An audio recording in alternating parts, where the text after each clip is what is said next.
Principle of inheritance and variation का यह part 7 video है। इसमें हम देखेंगे सेक्स डिटर्मिनेशन यानी लिंग निर्धारण। ठीक है, क्या देखना है मुझे?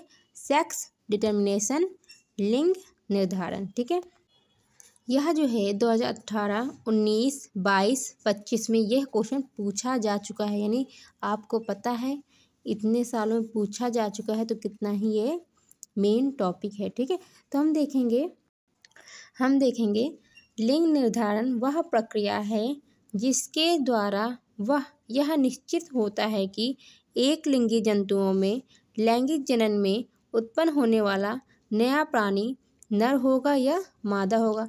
नाम ही से आपको पता चल रहा होगा, यानी सेक्स डिटर्मिनेशन, यानी सेक्स को हमको क्या करना है?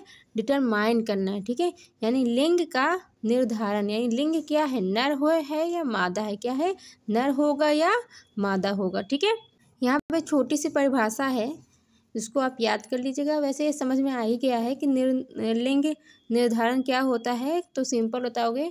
लिंग निर्धारण वह प्रक्रिया है जिसके द्वारा यह निश्चित होता है कि एक लिंगी जंतुओं में लैंगिक जनन में उत्पन्न होने वाला नया जीव, नया प्राणी नर होगा या मादा होगा, या नर होगा या मादा, और तो कुछ नहीं होगा ना। ठीक है, 1891 में यानी 1891 में हैंकिन ने एक्स बॉडी का अवलोकन किया। ठीक है, यानी किस बॉडी का? एक्स बॉडी, जिसे एक संरचना कहा गया है।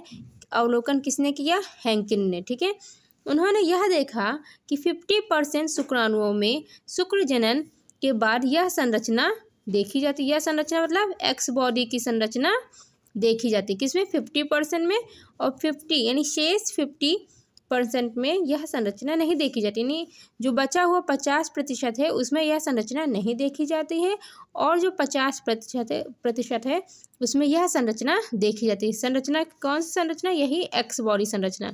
किसने अवलोकन किया? हैंकिन ने। कब किया? 1891 में। ठीक है, अब देखो ये कितने टाइप के हो सकते हैं, यानी कितने टाइप के हो सकते हैं? इसका प्रकार 4, तो XX XO प्रकार, XX XY प्रकार, ZW ZZ प्रकार, ZZ और ZO प्रकार। ठीक है, 4 प्रकार के हैं। XX XO कीट में होगा, XX XY मनुष्य में, और ड्रोसोफिला मेलेनोगैस्टर। ये जो ड्रोसोफिला है यह फल मक्खी है। हमने बताया था TH मॉर्गन ने अपने प्रयोग में ड्रोसोफिला को लिया था, जो कि हमने पहले पार्ट 6 नहीं कौन सा, हाँ पार्ट 5 वीडियो में इसके बारे में बताया गया है कि जो यहाँ पर TH मॉर्गन है उसने ड्रोसोफिला ही यानी फल मक्खी ही अपने प्रयोग में क्यों चुना। ठीक है, अब आता है ZW और ZZ। Z यानी जो कि पक्षियों में पाया जाता है। फिर है 4th ZZ और ZO जो कि तितलियों में पाया जाता है। तो इनमें से XX XY ये 2010, 12, 13, 14, 15, 16, 17, 19, 20 में पूछा जा चुका है, और जो ZW और ZZ हैं पक्षियों में यह 2017 और 18 में इसको पूछा जा चुका है। तो आपको इसको भी ध्यान से पढ़ना होगा। ठीक है, अब हम बात करते हैं अनिषेक जनन। ठीक है, अनिषेक जनन जो कि 2022 और 23 में पूछा जा चुका है। यह निषेचन के बिना अंडाणु से वृद्धि और विभाजन द्वारा वयस्क का निर्माण होना अनिषेक जनन कहलाता है। यानी इसमें कुछ नहीं है, इसमें निषेचन के बिना जब जो है कोई जीव बनता है तो उसे हम क्या कहेंगे? अनिषेक जनन। ठीक है, अब ये भी हम देखते हैं मधुमक्खियों में लिंग का निर्धारण कैसे होता है। ठीक है, तो क्या है? मधुमक्खियों में लिंग निर्धारण कैसे होगा? ये क्वेश्चन 2018 और 20 में पूछा जा चुका है। तो क्या हमको बताना है इसमें? मधुमक्खी में लिंग निर्धारण की क्रिया विशिष्ट एलोसोम की अनुपस्थिति में होती है। ठीक है, जो मधुमक्खी है उसमें लिंग का निर्धारण एक ऐसी क्रिया है यानी विशिष्ट क्रिया है उसके द्वारा होती है। कैसे? मधुमक्खी में लिंग निर्धारण की क्रिया विशिष्ट एलोसोम की अनुपस्थिति में होती है। जब जो एक विशिष्ट एलोसोम है वो नहीं होगा तब यह होगा। इसे हैप्लॉइड डिप्लॉइडी कहते हैं। क्या कहते हैं? हैप्लॉइड डिप्लॉइडी कहते हैं। ये नाम आपको याद रखना होगा किसे हम क्या कहते हैं। अरे ये भी MCQs में क्वेश्चन पूछा जाता है कि मधुमक्खी में किस तरह से लिंग निर्धारण किया जाता है, क्या बताओगे? यानी इसमें मधुमक्खी में हैप्लॉइड डिप्लॉइडी होती है। क्या होती है? हैप्लॉइड डिप्लॉइडी होती है। इस प्रक्रिया में मादा मधुमक्खी का निर्माण द्विगुणित यानी 2n युग्मनज से होता है। ठीक है, क्या कहा मैंने? इस प्रक्रिया में मादा मधुमक्खी का निर्माण द्विगुणित यानी 2n युग्मनज से होता है, जबकि नर मधुमक्खी सीधे अंडाणु यानी ओवम से बनती है। नर मधुमक्खी किससे बनेंगी? डायरेक्ट ओवम से। और जो मादा मधुमक्खी है वो 2n से यानी निर्माण होता है। अब देखो, इसको हमने सिंपल से एक फ्लो चार्ट के जरिए मैंने इसे समझाया। कैसे? एक फ्लो चार्ट के जरिए मैंने इसे समझाया है। पेरेंट फीमेल, ठीक है, इसके पास क्रोमोसोम कितने हैं? 32 हैं, बट 32 क्रोमोसोम। कितना है? 32 क्रोमोसोम है। 2n है। मेल में 16 क्रोमोसोम है यानी n है। 32 का आधा 16, तो ये अगर 2n है तो ये n होगा। अब गैमेट क्या है? युग्मक यानी 16 फीमेल। अब 32 को हम विभाजित करें, मियोसिस पता ना, अर्धसूत्री विभाजन। जब हमने इसका विभाजन किया तो 16 इधर बनेगा, 16 इधर बनेगा। फिर मैंने इसमें पार्थिनोजेनेसिस करवाया, जिससे क्या भी मिला मुझे? क्या मिला है मुझे? मेल हनी भी मिली, जो कि जब एक ही से बिना निषेचन के, हमने यहाँ निषेचन करवाने, बिना निषेचन की यह क्रिया हो गई तो हम इसे क्या बोलेंगे? पार्थिनोजेनेसिस। ठीक है, ठीक है। और इसी को हम क्या कहते हैं? अनिषेक जनन। अब ये क्या है? 16 क्रोमोसोम बना ना, क्योंकि एक से बिना निषेचन से बन गया, तो कैसा होगा? n होगा। अब वहीं पास जो मेल क्रोमोसोम है यानी मेल में स्विचिंग क्रोमोसोम है n, तो यहाँ पर उसने माइटोसिस करवाई। ठीक है, माइटोसिस यहीं सेम ही नंबर है, अगर यहाँ 16 है तो यहाँ भी 16 बनेगा।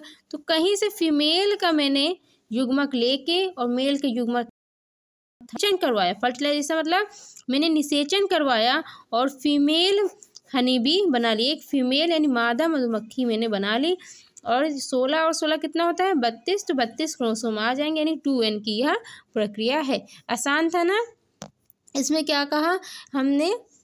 फीमेल में मियोसिस करवाई, गैमेट बनवाया, पार्थिनोजेनेसिस करवा के मेल हनी भी, और इसमें मेल हनी भी से माइटोसिस करवाया, गैमेट बनवाया, फीमेल गैमेट लिया और फर्टिलाइजेशन करवा के फीमेल हनी भी। ठीक है, क्लियर?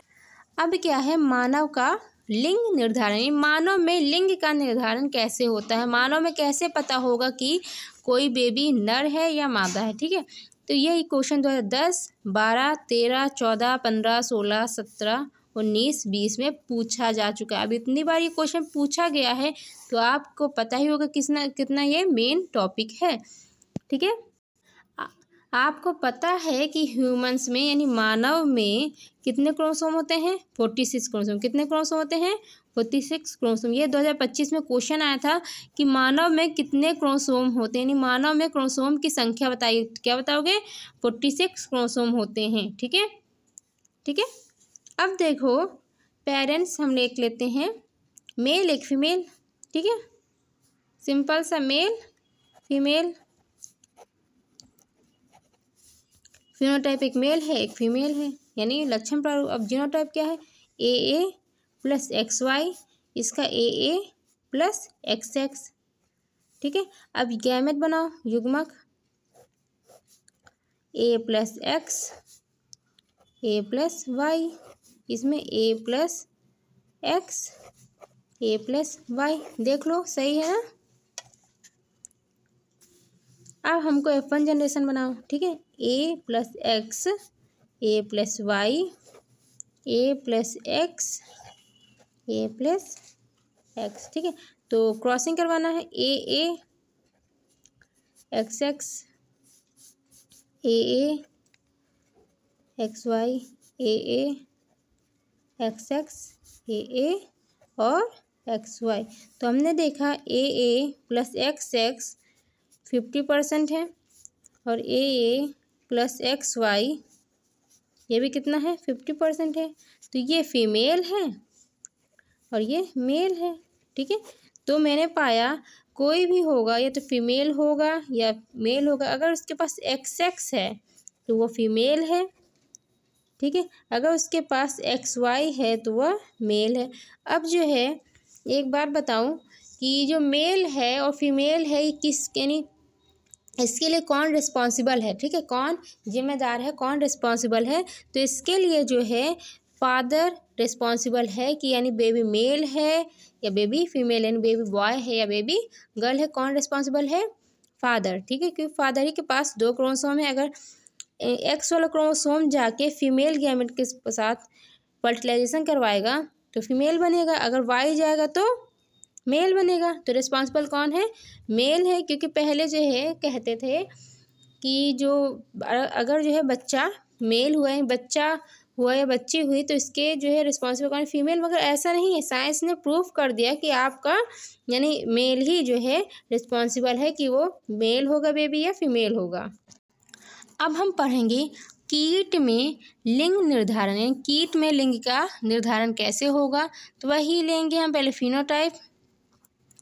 फिनोटाइप मतलब लक्षण प्रारूप, फिर जीनोटाइप यानी जीन प्रारूप, फिर गैमेट, फिर F1 जनरेशन। ठीक है, अब फिनोटाइप लेंगे तो मेल, यहाँ एक फीमेल। जीनोटाइप क्या लेंगे? AA plus XO, AA plus XY यानी सॉरी XX। ठीक है, क्योंकि कीट में क्या होता है, कीट में XX XO वाला टाइप होता है। ठीक है, अब जब गैमेट बनवाएंगे तो A plus X, A plus O। ठीक है, A plus X, A plus X। ठीक है, अब जो है A प्लस X और A plus O, A plus X, A plus X। हम इसका करवाएंगे क्रॉसिंग। क्या करवाएंगे?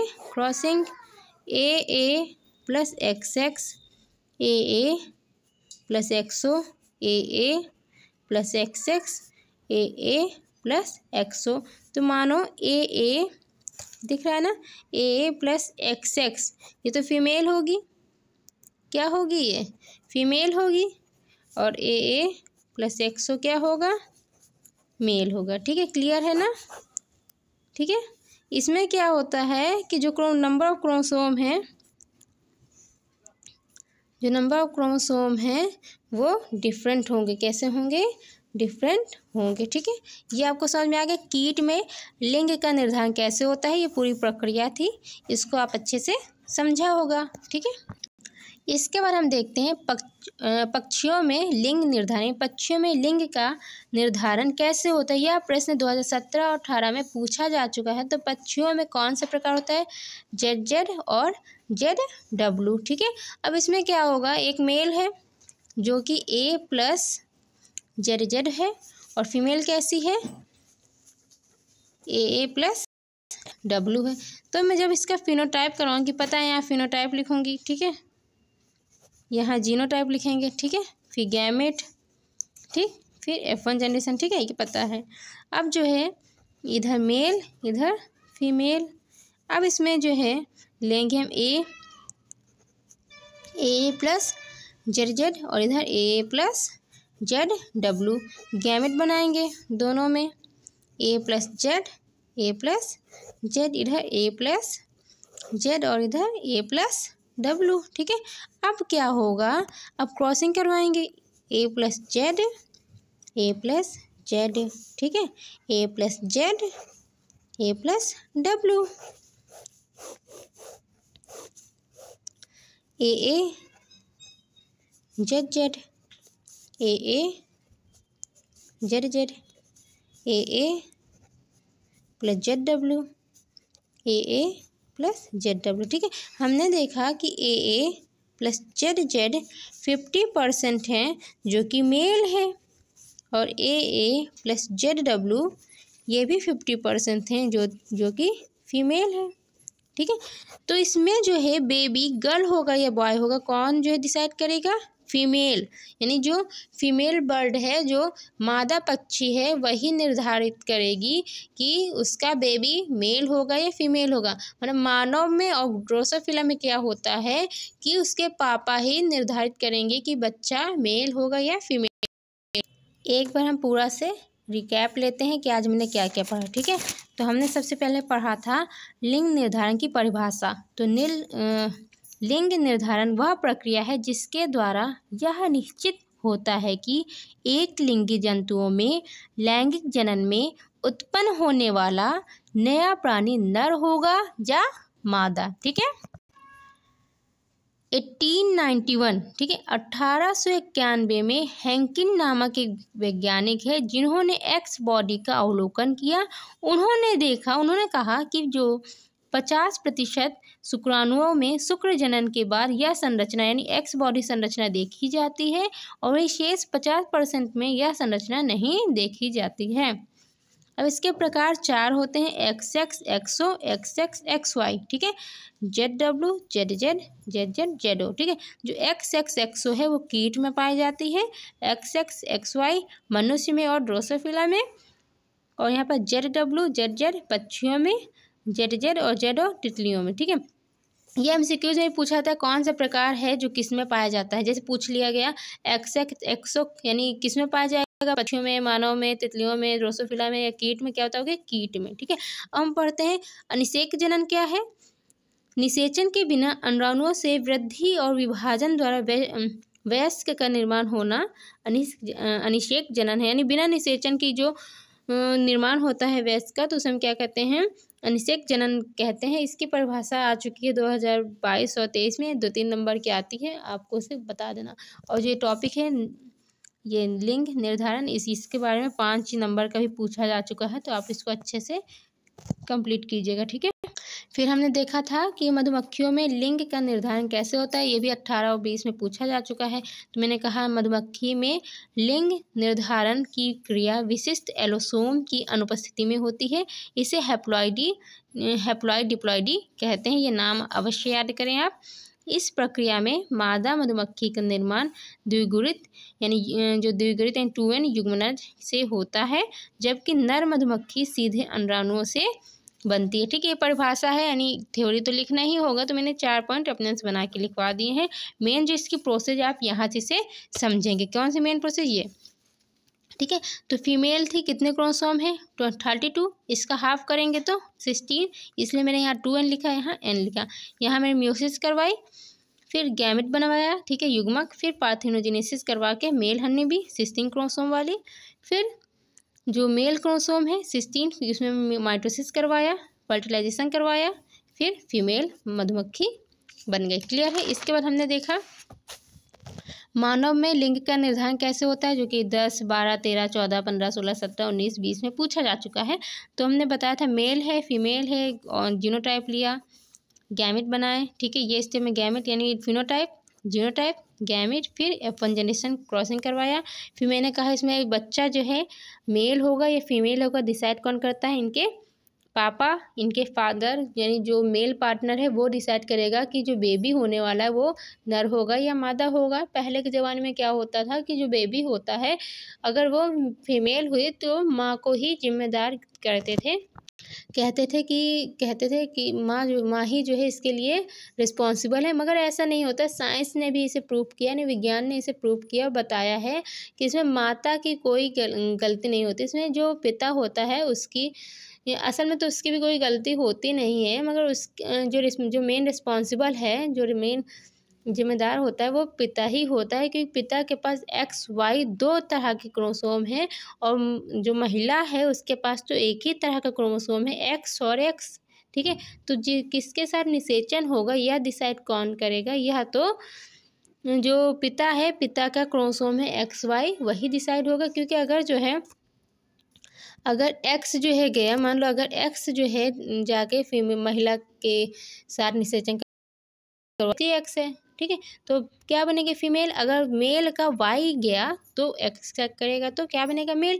तो यानी रिस्पॉन्सिबल कौन है, पिता है। ये भी क्वेश्चन पूछा जाता है कि बच्चे के लिए कि नर होगा या मादा होगा, कौन जो है रिस्पॉन्सिबल है, क्या बताओगे कि पिता। ठीक है, इसके बाद हमने कीट पढ़ा था। क्या पढ़ा था, कीट में XX एक्सो है, जीनोटाइप यानी phenotype, genotype, gamete, F1 generation, फिर मैंने वही बताया। ठीक है, जो XX फीमेल है, एक्सो मेल है। ठीक है, अब इसके बाद जो है पक्षियों में लिंग का निर्धारण कैसे होता है, जो भी 17-18 पूछा जा चुका है। इसमें मेल जो है उसका सेम होता है और फीमेल ZW, यानी इसमें जो पक्षियों में जो बच्चा है, जो चूजा है, यानी क्या कहेंगे, जो पक्षी का बच्चा है, छोटा बेबी रहेगा, ठीक है। तो वो फीमेल होगा या मेल होगा, इसके लिए रिस्पॉन्सिबल है उसकी मम्मी की। मम्मी के पास क्योंकि दो तरह के क्रोमोसोम है, जेड है डब्ल्यू है, पापा के पास तो एक ही है ना, जेड जेड। ठीक है। तो कौन जिम्मेदार है? मम्मी। किसके केस में? पक्षियों के केस में। फिर वैसे ही मैंने phenotype, genotype, gamete, F1 generation, और वैसे ही बताया कि जेड जेड है तो मेल और जेड डब्ल्यू है तो फीमेल। क्लियर है? इजी है ना जो मैंने पढ़ाया, तो इसको आप अच्छे से तैयार कर लीजिएगा। और अच्छा लगा है आपको तो थैंक यू वेरी मच। और ऐसी और वीडियोस के लिए लाइक, सब्सक्राइब और शेयर करना ना भूलें, क्योंकि जो हमने सीरीज़ चलाई है क्लास 12th बायोलॉजी कंप्लीट करवाने की, वो चल रही है। आप इसे ज़रूर ज्वाइन करें। ठीक है, बाय।